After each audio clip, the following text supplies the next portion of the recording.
To accept and follow its rightful path, it is none other than destiny. We've just talked about the 6 basic aspects of life, and it's important to accept them in the right way. How do we do that? The doctrine of the mean has a great saying that fits here. It says that being a perfect person means acting according to your situation. Situation means the circumstances you're in, and act means doing what's appropriate in those moments. If you act according to situation and timing, you can become a perfect person. Let's dig deeper. If you're lucky enough to be in a position of wealth and success, then act like it and do what someone in that position should do. But if you're struggling with poverty and hardship, then face it head-on and deal with the challenges that come your way. Let's say you find yourself part of a minority group in a remote and foreign place with a harsh environment. Just imagine being exiled and demoted to a barren place like Xiuan County, Guizhou, like Wang Yangming. Well, in that case, embrace the circumstances and act accordingly. That's what it means to adapt to the situation. It's about adjusting to the environment. As stated in the doctrine of the mean, that means accepting destiny. A truly perfect person can find happiness no matter what situation they land in. As long as you've done what you're supposed to do in a given situation, you'll find happiness along the way. When it comes to true happiness, it doesn't matter what situation we're in.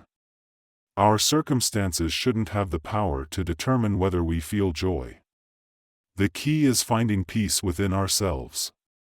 Here's the tricky part: it's hard to find that peace when we do not accept our fate. We end up chasing after things we shouldn't be chasing, and our minds are constantly restless. Only when we understand our destiny in life can our hearts finally find some peace. When our hearts are at peace, we can live a meaningful life, no matter what circumstances we face. Confucius talked about this in the Analects. He said, "A person who lacking in virtue can't handle tough times or find joy in success." Tough times refer to humble and difficult situations, while success refers to a life of wealth and prosperity. What does it mean to lack benevolence? It means if you don't have a calm and stable mind, it doesn't matter what kind of situation you're in. You won't be able to endure the hardships of poverty and feel empty inside, and you won't find fulfillment in wealth and success. That's what it means to be unsettled, not finding peace on either side. This is the result of lacking virtue. Why are people unsettled in such a way? It's because they don't accept where their destiny is heading. It's crucial to understand your destiny. It is definitely one of the important factors in becoming a virtuous person. If you're lucky and successful, don't let it get to your head. Do not become conceited, selfishly claiming credit for what others may have given you. On the other hand, if you happen to be poor and struggling, don't beat yourself up over it. It doesn't mean you're inferior in any way. It's just that your fate has put you in this position. Now, most of us haven't reached the level of being truly perfect, so we tend to chase wealth and avoid poverty, chase status and avoid lowliness, chase blessings and avoid misfortune, chase advantages and avoid harm, and chase gains and avoid losses. Nevertheless, all these pursuits and avoidance are just elusive. The illusion lies in the fact that fortune and misfortune are always changing, and gains and losses go hand in hand. Every gain comes with a loss, and every loss comes with a gain. The wisdom of Laozi, an ancient Chinese Taoist philosopher, is crystal clear. He says, "Good things can come from bad situations, and bad things can come from good situations. So why bother trying to avoid it?" Just think about the story of the old man who lost his horse. In a Chinese village, an old man loses his horse but doesn't freak out. After a few days, his horse miraculously returns with more horses, but the old man isn't elated. It turns out that his son later gets injured from riding one of the horses.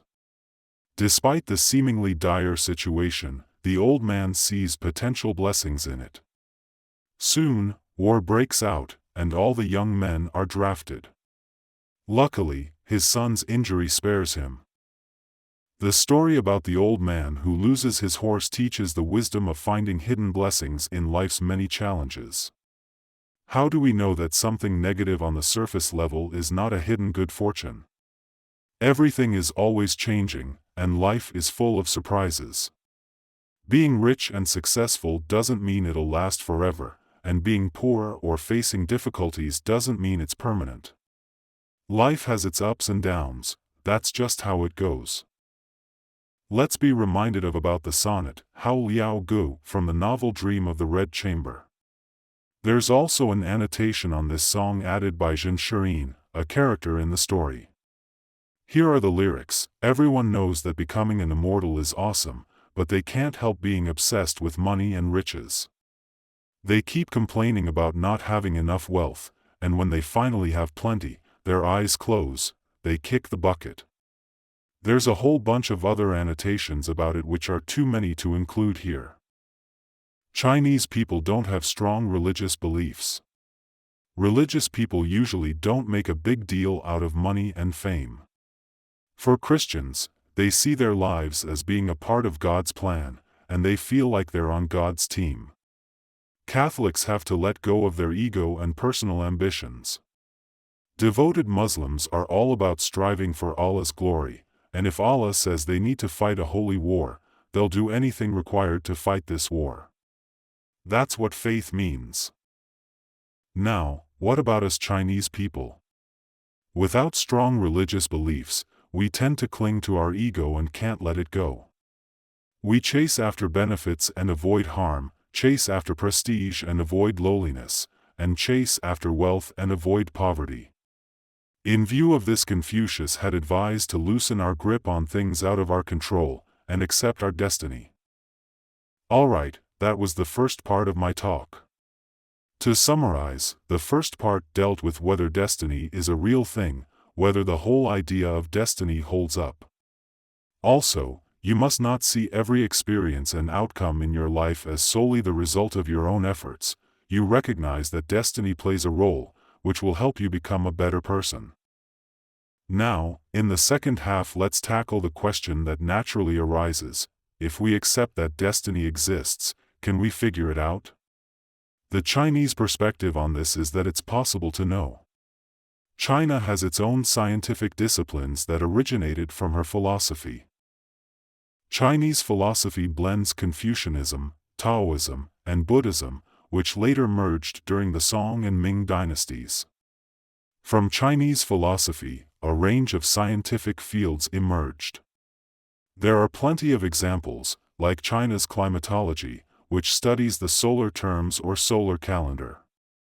Chinese astronomy looks at constellations. The study of the environment and its impact is known as feng shui. Traditional Chinese medicine is also considered a scientific field. And, naturally, there's Chinese fortune-telling, which focuses on understanding personal destiny. Alright, let's talk about Chinese fortune-telling. First, we try to understand the whole idea of destiny from a philosophical standpoint. Then, we dive into whether it can be predicted, whether we can actually know what's in store for us, and that's where we bring in the science of Chinese fortune-telling. Chinese fortune-telling has different systems, such as Zi Wei Do Xuan Lu Ren Shu, which can help with fortune-telling to some extent. The most essential element in Chinese fortune-telling is Zi Ping Shu, named after this man called Su Ziping, 10th century CE, from way back in the Song dynasty. Some folks have wrongly labeled ancient Chinese fortune-telling as some old-school superstition and idealism, but Chinese fortune-telling is actually a reflection of materialism. See, if you believe that your own willpower is what shapes your life, that's idealism. Some ideas have been twisted around and misunderstood for a long time. Let's say someone who believes in destiny understands that our personal will is just a part of the whole fate thing. Let me give you an example from this Dutch philosopher, Spinoza. He said that our own consciousness is basically an illusion. Picture this: If a rock falls from a height and hits the ground, we know it's because of gravity, right? But imagine if the rock suddenly gains consciousness halfway through and thinks it's choosing to fall. That rock would be an idealist, thinking it has control. In reality, it's falling due to gravity, and once it realizes that, it becomes a materialist. Some might question, hey, Wang Defeng, you study Marxist philosophy, so how can you believe in Chinese fortune-telling? Isn't that all about idealism? Nah, they got it all mixed up. If I were an idealist, I wouldn't buy into Chinese fortune-telling. Let's go back to how to figure out one's destiny using metaphysics.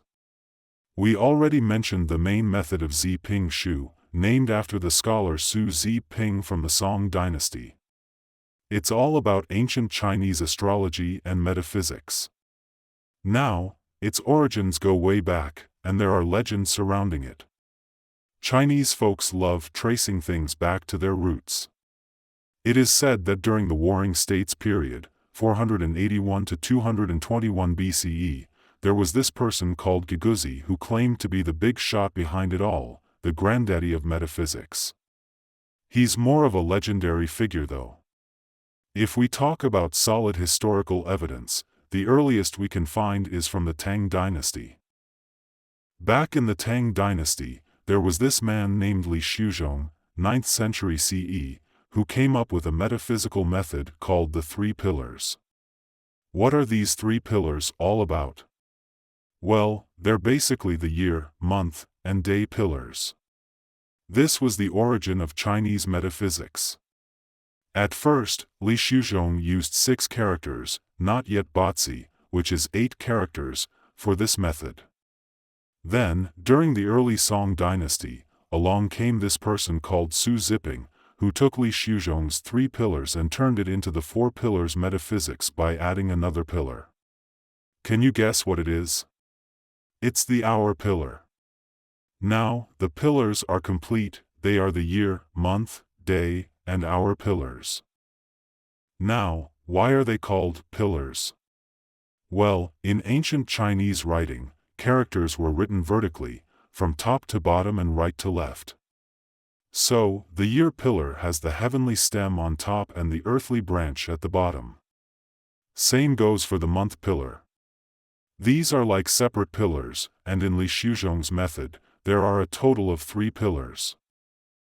After Su Ziping added this hour pillar to the mix, making it a total of 4 pillars, they called it the 4 pillars metaphysics, 4 pillars metaphysics, or the Zi Ping method, named after Su Ziping.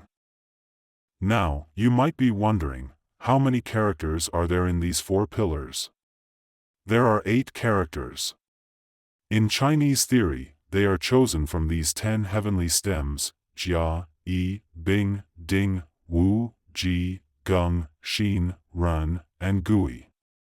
Then, there are these 12 earthly branches, Zi, Chou, Yin, Mao, Chen, Si, Wu, Wei, Shen, Yu, Su, and Hai. Now, while the heavenly stems and earthly branches are used for keeping track of time, they've got some deeper meaning. See, if they were just fancy words, it wouldn't matter if we replaced Jia, Yi, Bing, Ding, Wu, Ji, Gung, Xin, Run, and Gui with A, B, C, D, E, etc. These 10 heavenly stems, from Jia to Gui, are all about yin and yang and the 5 elements. Jia and Yi represent wood, one of the 5 elements. The 5 elements are metal, wood, water, fire, and earth. Jia and Yi correspond to the wood element, Bing and Ding to fire, Wu and Ji to earth, Gung and Xin to metal, and Ren and Gui to water. Now, let's talk about the 12 earthly branches, from Zi to Hai. Each one of them has a heavenly stem hidden inside, so they also got their own yin-yang, and 5 elements properties. What's inside Zi? It's Gui, representing water. Chou has 3 things going on, Ji, earth, Xin, metal, and Gui, water. In deducing a person's Batzi, each earthly branch matches up with a heavenly stem, so they're all connected to yin-yang and the 5 elements.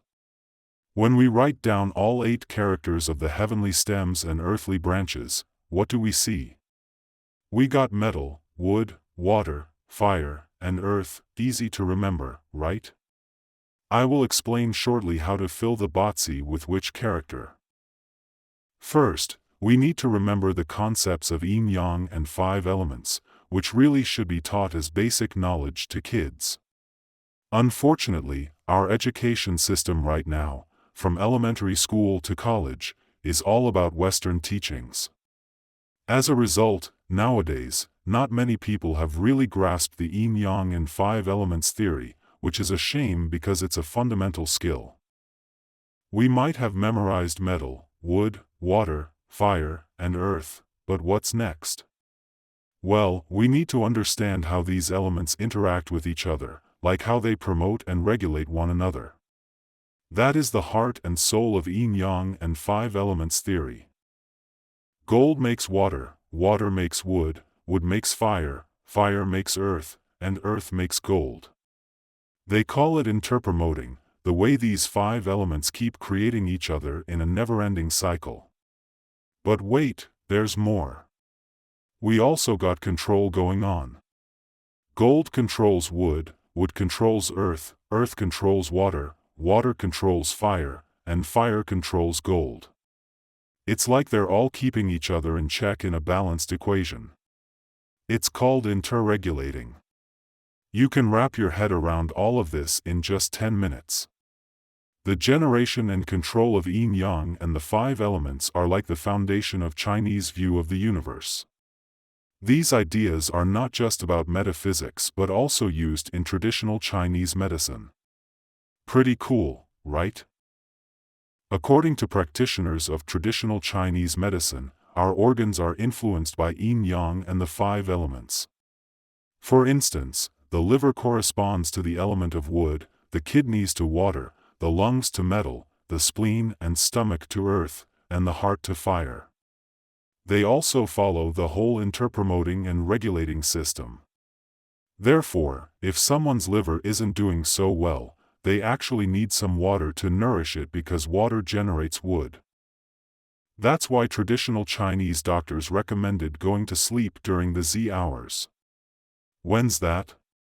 It's from 11 p.m. to 1 a.m., the time duration marked by the water element.